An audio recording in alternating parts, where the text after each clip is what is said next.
Okay, I'm redoing redo review on Joker. I still love the film. In fact, I love him actually more now.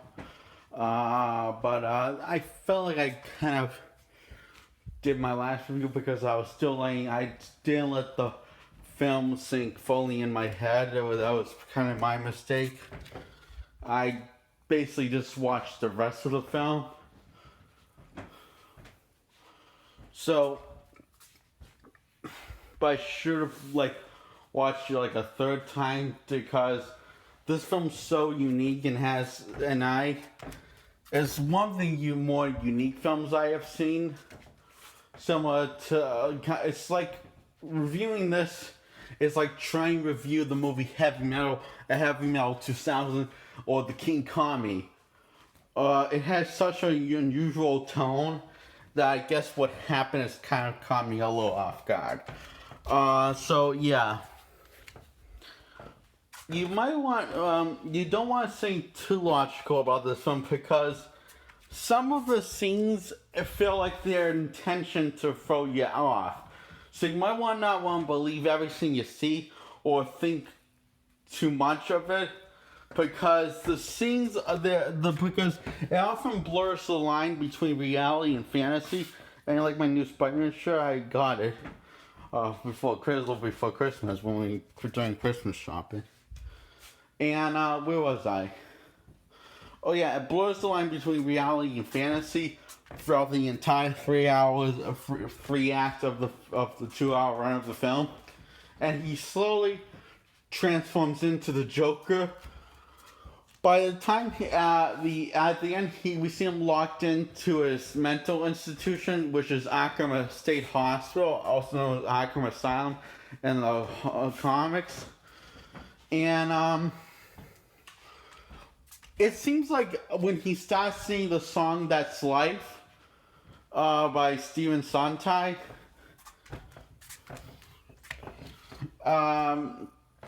it seems like right when he starts singing that song, it seems like that's when he realized who he really is.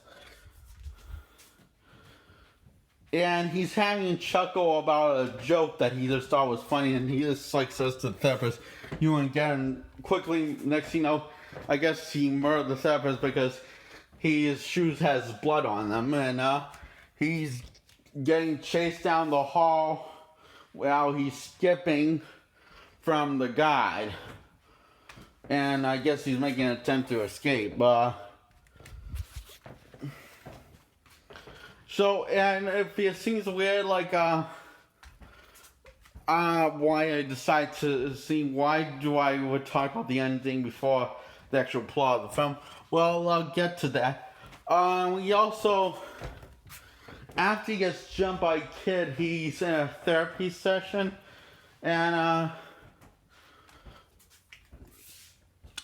with his therapist, and she's kind of a neglectful therapist, not really listening, and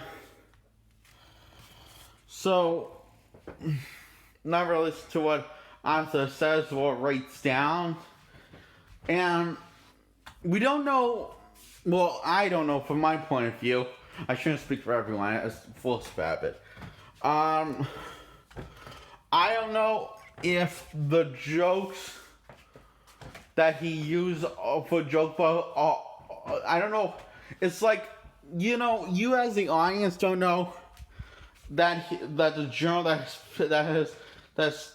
says his negative thoughts are also some jokes, and when he laughs, when he actually enjoys this laugh, when the therapist reads, "I hope my life makes more sense my death," you don't really know how much of it, how much are jokes or how much are his negative thoughts, or if any of them are one or the other, or maybe the combination of both. And so yeah, it's just kind of hinting at what his character, what his true real self is going to be like, as you don't want to really know what to think, but you love it. So he gets this gun from a friend of his who I think he kind of made that up in his head by accident. Because next thing we see him in, he seems like a totally different person of how he delivers his lines. The guy he borrowed the gun from. And he also ended up dropping in the hospital, in front of Children's Hospital, and getting fired from his job. So he's now in a rough situation, and his therapist said that this is the last time we'll see each other. And so, therefore, he's going to stop taking medication because he doesn't know where else to get his medication. Because he's running out. So, he has to, where is he supposed to get his medication now? And now that your place is getting shut down by some people. Which is by the Wynn Foundation. So, yeah,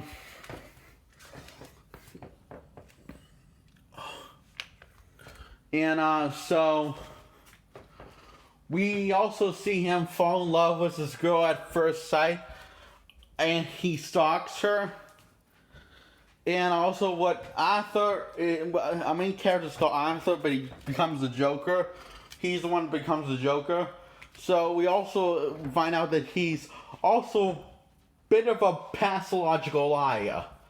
A big one. He lies to his boss, which is the only one that we know that truly cares about Arthur, other than his mother. And his boss, he says his boss is hard on Arthur. He openly admits he doesn't know why, but he loves Arthur. And you feel like the boss is trying to get him out of a really bad situation from bringing a gun to the hospital, but he just wants him to be honest with him once, and he'll do what he can. And it seems like he'll do whatever he can in his power to get him out of the situation, but he needs to know the truth. But Arthur doesn't really trust, or doesn't want to trust, I don't know. We're not really sure how to feel about Arthur's character, because saying he can't really tell the difference between reality and fantasy. And there's a lot of scenes that feels like 50-50 feels like fantasy, and 50-50 feels like not reality. I could have just said 50-50 feels like fantasy. Whoops. Throughout the entire 2-hour run of the film. As in, there are some scenes I'm guessing are fantasy. This isn't even guessing. I don't know which are facts for these are fantasy or which are facts these are realities. This is me a total guessing. Like when he got jumped, I'm guessing that was a fantasy. And also the thing I guess was a fantasy. There's only one thing we know is a fantasy, which is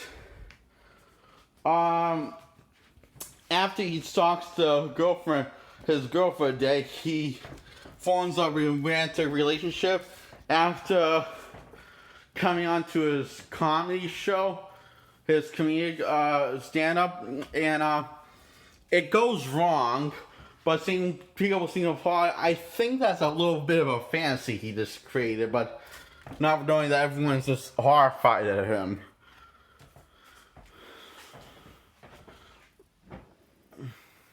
And starring Murray makes fun of his act. And I think the Murray saw what he really saw the whole thing and only edited it out to, spare the people the disturbing of his laugh at home, because I guess the audience doesn't really know what he's laughing about, and he's trying to do comedy at the same time. So, who knows how the audience felt. But in Arthur's head, the people applauded. But I honestly think that was a fantasy when people applauded. I think what really happened, they just got shocked and just be quiet and, I don't know, do something else. So, after that, his mother ends up in a hospital of a stroke. And he's being questioned for the clown murderers, and the murders of this clown who Arthur is responsible for. And supposedly they are dicks. I'm not See, I'm a little 50-50 on this scene that is a fantasy of the people just being rich assholes, because I could have sworn they said Arthur's name while they were singing the song Send of the Clowns, and know every line, every lyric to that song. It's a really disturbing scene and a very creepy sort of scene, and then he has beaten up, and he shoots the rest of the assholes. And next thing you know, he's being questioned, and while his mother's in a hospital, and he finds out from his mother, before she was in the hospital, that Wayne is his biological father. Then he finds out from Alfred that he is not biological father. Her mother's just delusional, like him. We don't know this for sure until we see the papers. And before we see the papers, we see he goes to confront Thomas Wayne about this, and he says basically the same thing Alfred the butler said. And he doesn't take it as well, and he's a little in denial about the whole thing until he sees the papers. But as far as we know, the papers could have been fake. Because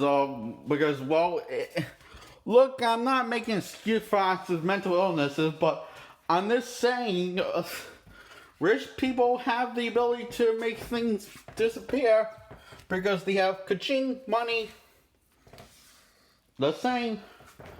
And Thomas Wayne doesn't seem like a very, even a decent person, so unlike Alfred, yeah, he was being hard on Arthur, really hard on Arthur, but he was just trying to be overprotective to the boy, which is Bruce Wayne's, and to feel that I think he was keeping himself to his anger surprisingly under control, because seeing Arthur stick his fingers in a kid's mouth. You just don't do that. That's just wrong.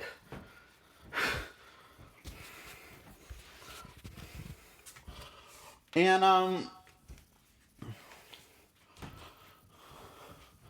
now I really like Alfred the butler. He feels like he actually cares about Bruce Wayne and his personal space and feelings. I feel like he could have handled Arthur better. I just don't know if he knew how to handle Arthur better, because, I think he was. I thought he did okay handling Arthur, but not great, but okay, if for effort. So I really like Alfred.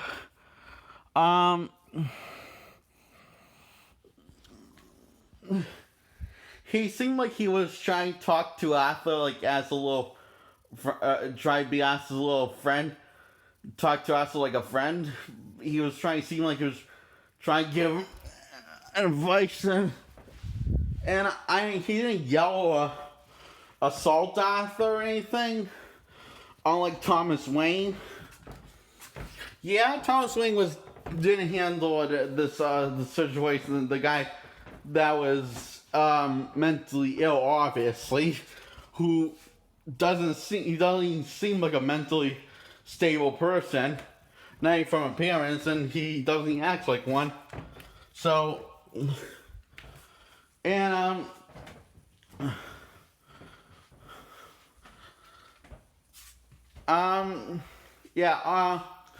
he almost assaults Pennyworth.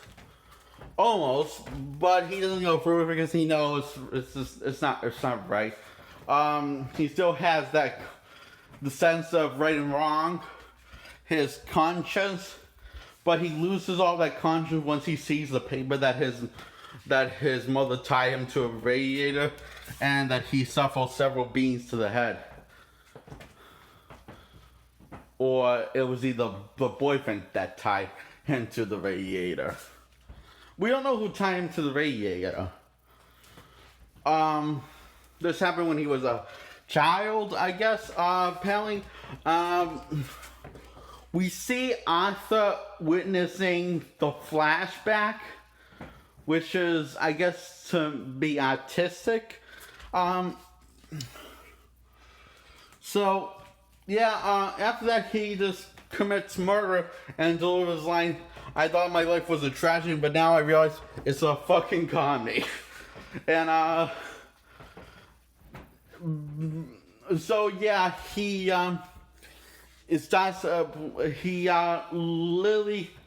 next he starts putting on makeup because he's about to be getting ready to be on the Murray Show after saying yes, he will appear on it.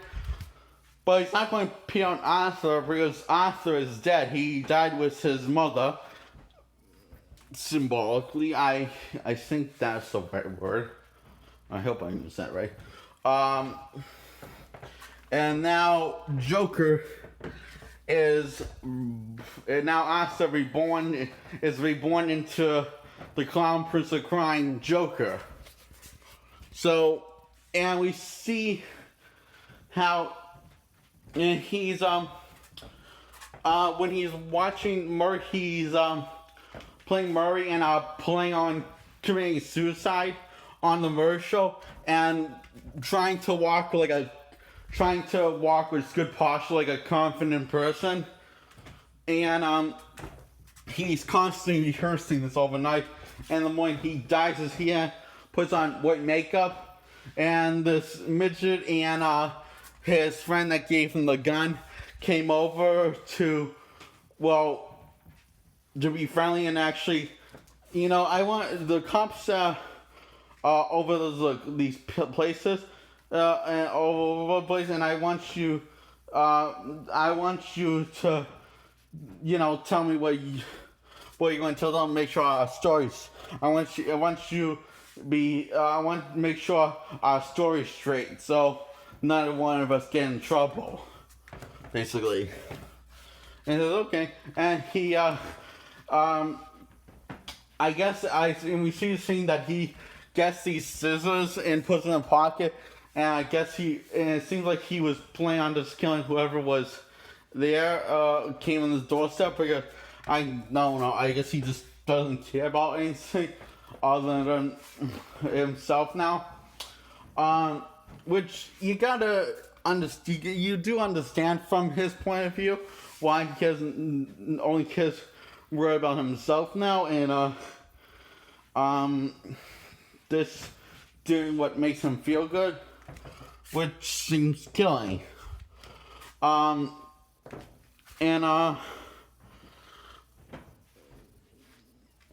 He kills the guy that he lets the midget live, but he kills the other guy and just lets him go. And we see him dancing on the stairs, symbolizing that the world's now his bitch now, and the cops are looking at him like he's lost it, hasn't he? And they just want to talk to him. I mean, the cops haven't really done anything mean to him, actually. They ask him questions. They asked him. One was a little sarcastic to ask him a sarcastic question, but they weren't really at all mean to him, actually, directly. So,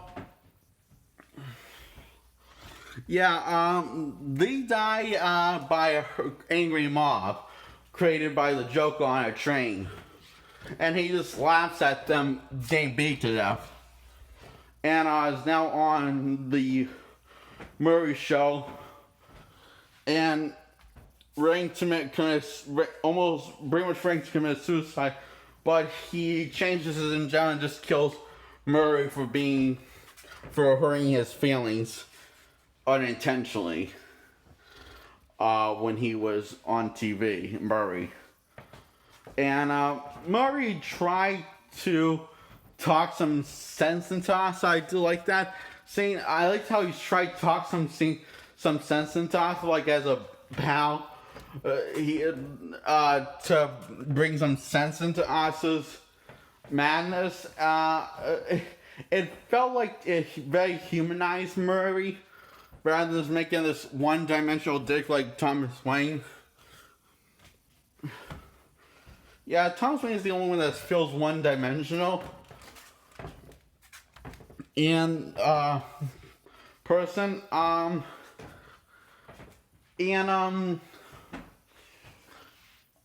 He reveals the reason to Murray before he kills him in the head twice.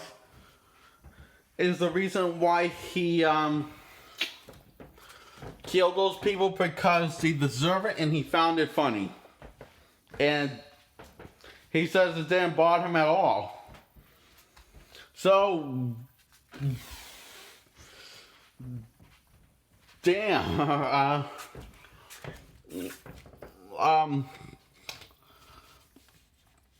So, and he says it was a proud face on was a proud face, and he says, and I'm tired of living in denial like that it wasn't funny. He says, so, yeah, he's really he's really lost it, hasn't he? Yeah, I guess. He gets arrested, and this angry mob breaks him out of the cop car, and he's dancing, and meanwhile,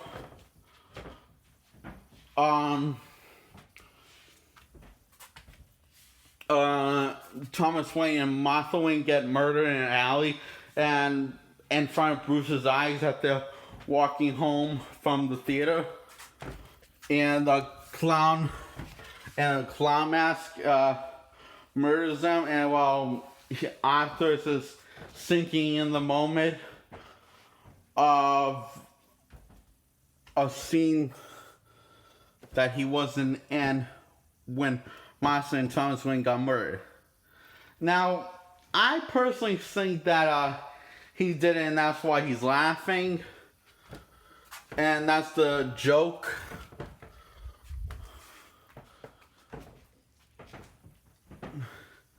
And that's why because that's why he says you wouldn't get it, because I'm guessing he just made up another fantasy in his head, because it just seems how they shot that scene, how they edited that scene, how it cuts back from the alley and cuts back to Arthur laughing as the Joker. Oh, when he tells Murray, there's a very big scene in this. He tells Murray, when you bring me out, can you introduce me as Joker? So he says yes, and he is now Joker, his real name. And his mother adopted him. So he's not a Fleck or a Wayne, so he's just Joker. And early on in the movie, we see him talking to his therapist before his therapist got shut down by the Wayne Foundation, or Wayne's people, I guess. When Arthur was still taking his medicine, he says he felt better when he was locked up in the hospital. And there's only one hospital, which is one hospital in comic book history, and that would be Arkham Asylums, and that's where we see him at the end. which is in Arkham Asylum. So I think that the whole thing might actually be a fantasy in his head, that he has some of it actual memory, some of it pure fantasy. So we're not really sure what he's truly capable of. So it's open for, and that's why I decided to talk about the ending before talking about the rest of the film. So it's honestly, it's open. The ending, after you see the ending, and after you see the movie, like two times or three times, you start to feel like there's more going on than meets the eye with Arthur. Basically.